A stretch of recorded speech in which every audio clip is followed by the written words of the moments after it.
অনেক দিন আগের কথা। এক গ্রামে ফাতেমা নামক একটি মেয়ে তার বাবার সাথে বাস করত।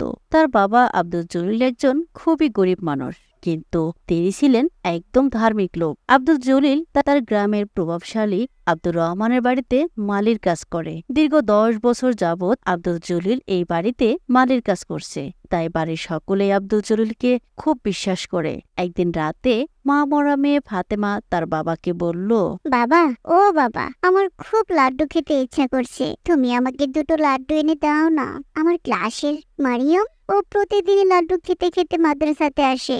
আমার খুব লাড্ডু খেতে ইচ্ছে করছে, তুমি আমাকে কাল লাড্ডু এনে দিও। লাড্ডু?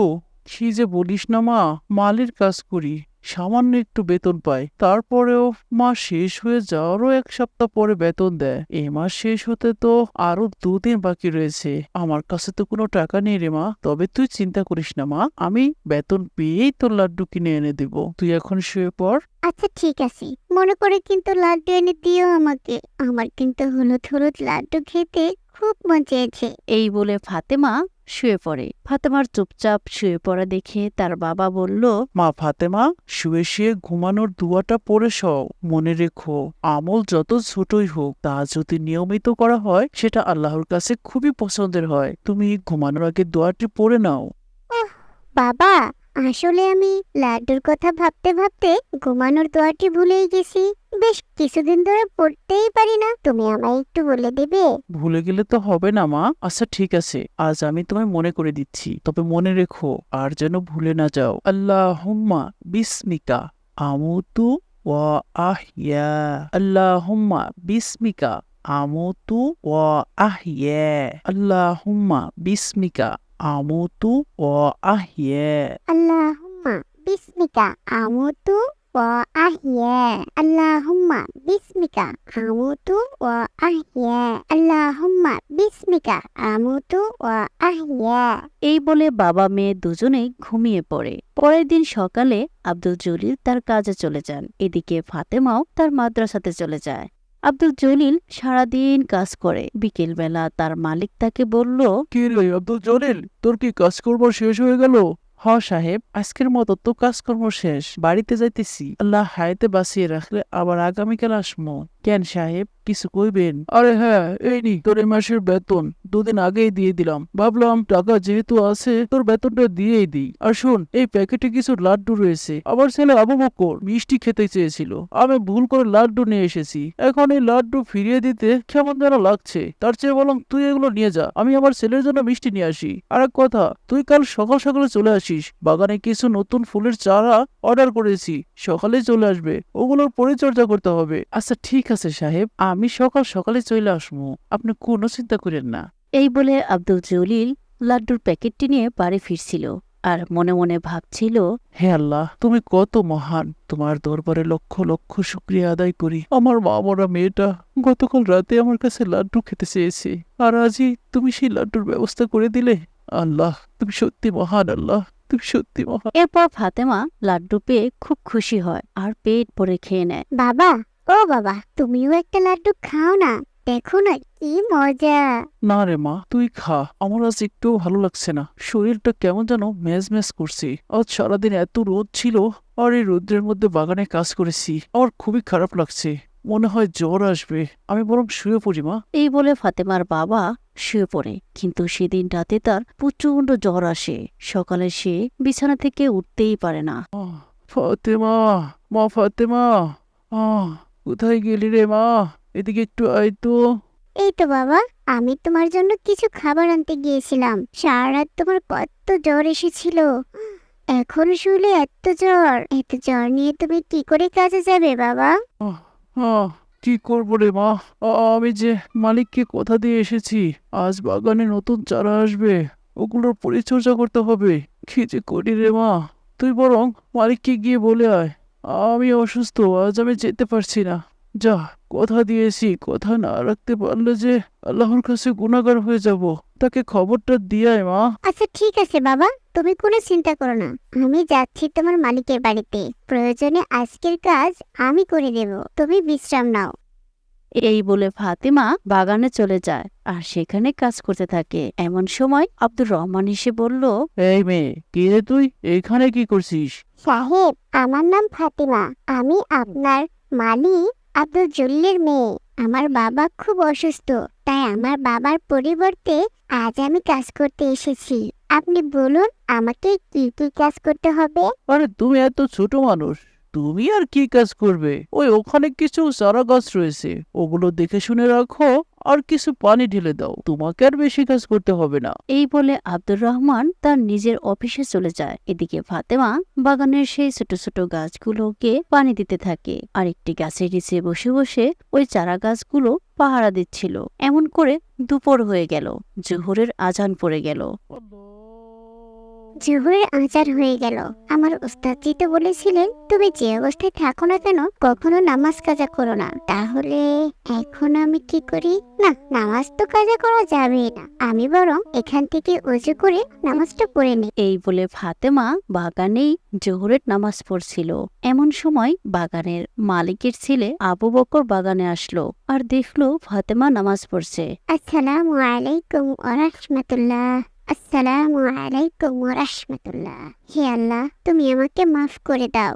আমার বাবাকে তুমি সুস্থ করে দাও। আল্লাহ, আমার বাবার খুব জ্বর। তুমি তাড়াতাড়ি আমার বাবাকে সুস্থ করে দাও আর আমাকে সঠিক সময় সঠিকভাবে তোমার ইবাদত করার তৌফিক দান করে দাও। আমাকে তুমি মাফ করে দাও। জাহান্নামের আগুন থেকে আমাকে পানাহ দাও। আমিন। আরে তুমি বাগানে বসেও নামাজ পড়ছো? তুমি কি সবসময়ই নামাজ পড়? হ্যাঁ, আমি সবসময় নামাজ পড়ার চেষ্টা করি। আমার উস্তাদজি বলেছেন নামাজ আল্লাহর হুকুম, কোনো অবস্থাতেই নামাজ বাদ দেওয়া যাবে না। যদি কেউ ইচ্ছাকৃতভাবে নামাজ ছেড়ে দেয় তাহলে তাকে জাহান্নামের আগুনে পড়তে হবে। আমার উস্তাদজি আরো বলেন কেউ যদি 5 ওয়াক্ত নামাজ আদায় করে সঠিকভাবে, আল্লাহ তাকে সকল বিপদ আপদ থেকে হেফাজতে রাখেন, তাকে সবসময় ভালো রাখেন। কেন তুমি নামাজ পড়ো না? না, আসলে আমি তো স্কুলে পড়ি, আমাদের টিচাররা কখনো আমাদের এভাবে নামাজ শিখায়নি। তাছাড়া আমার আম্মুকেও খুব একটা নামাজ পড়তে দেখি না। তোমাকে নামাজ পড়তে দেখে আমার খুব ভালো লেগেছে। আমাকে তুমি নামাজ পড়া শিখাবে? কেন না, অবশ্যই শেখাবো। একজন মুসলিম হিসেবে অন্য আরেকজন মুসলিমকে নামাজ শেখানো তার একান্ত দায়িত্ব। এসো, আমি তোমাকে নামাজ পড়া শিখিয়ে দিচ্ছি। তার আগে তোমাকে ওযু করতে হবে। চলো, তোমাকে ওযু করানো শিখাই। এই বলে ফাতেমা আবু বকরকে অজু করাতে শিখাতে গেল। কিন্তু বাগানে চারা গাছে পানি দেওয়ার কারণে অনেক স্যাঁতস্যাঁতে ছিল। আবু বকর হঠাৎ পা পিছলে কাদার মধ্যে পড়ে যায়। এমন সময় সেখানে আবু বকরের মা এসে পৌঁছালো। তার ছেলেকে কাদার মধ্যে পড়ে থাকতে দেখে সে প্রচন্ড রেগে গেল। এই মেয়ে, তোর এত বড় সাহস! তুই আমার ছেলেকে কাদার মধ্যে ধাক্কা মেরে ফেলে দিয়েছিস আর এভাবে হাসছিস? দাঁড়া, আজ আমি তোকে মেরেই ফেলবো। এই বলে আবু বকরের মা একটি লাঠি দিয়ে ফাতেমাকে আঘাত করতে থাকে। আমাকে মারবেন না, আমার লাগছে। বিশ্বাস করুন, আমার কোনো দোষ নেই। আমাকে মারবেন না, লাগছে আমার।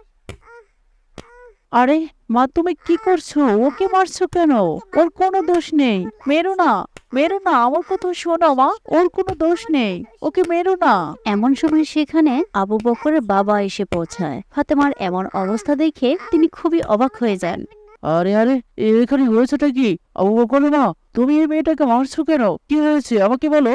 কি আর হবে, তুমি জানো এই বজ্জাত মেয়েটি আমার ছেলে আবু বকরকে ধাক্কা মেরে কাদার মধ্যে ফেলে দিয়েছে আর হা হা করে হাসছে।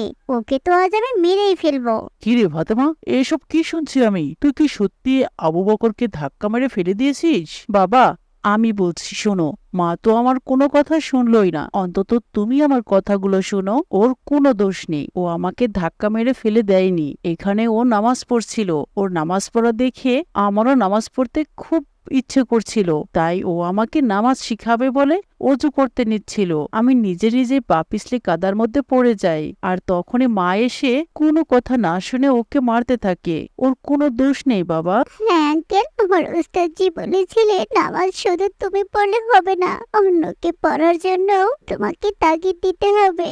কারণ নামাজ যদি কেউ না পড়ে তাহলে তাকে জাহান্নামে যেতে হবে। আল্লাহ নামাজকে আমাদের জন্য ফরজ করেছেন, কোনো অবস্থাতেই আমাদের নামাজ ছেড়ে দেওয়া উচিত নয়। তাই আমি আপনার ছেলেকে নামাজ শেখানোর উদ্দেশ্যে ওযু করতে যাচ্ছিলাম, কিন্তু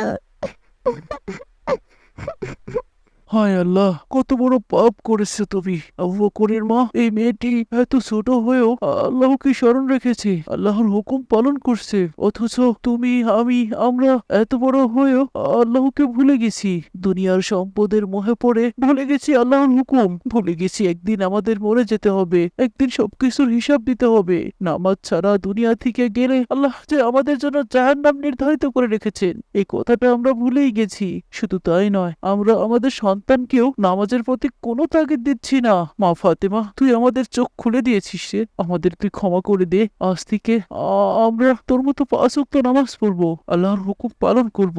আর আমাদের ছেলে আবু বকরকে স্কুলে নয় মাদ্রাসাতে ভর্তি করে দেব, যাতে সে তোর মতো আল্লাহ বিরু হয়ে উঠতে পারে। হ্যাঁ মা ফাতেমা, তুই আমাকেও ক্ষমা করে দে। আসলে আমি না জেনে না শুনে তোর উপর হাত তুলেছি, আমার বড় অন্যায় হয়ে গেছে রে মা, আমাকে তুই ক্ষমা করে দে। আমরা বুঝতে পেরেছি আল্লাহর হুকুম পালন না করা ছাড়া আর কোনো উপায় নেই। আজ থেকে আমরা পরিবারের সকলেই নামাজি হয়ে যাব ইনশাআল্লাহ। আমিন। আমার কোনো ব্যথা লাগছে না আন্টি, আমার খুব ভালো লাগছে। আমার কারণে একটা পরিবার নামাজি পরিবার হয়ে যাচ্ছে। আসলে আমি কিছুই না, বরং আল্লাহ পাক আপনাদেরকে আমার ওসিলা করে হেদায়েত দিলেন। কারণ আমার উস্তাদজি বলেছেন হেদায়েতের মালিক হচ্ছেন একমাত্র আল্লাহ। তুই ঠিকই বলেছিস মা, হেদায়েতের মালিক একমাত্র আল্লাহ। না হলে এত বছরও আমাদের মনের ভিতরে এমন পরিবর্তন অনুভূত হয়নি যা আজ তোর কথাই হয়েছে।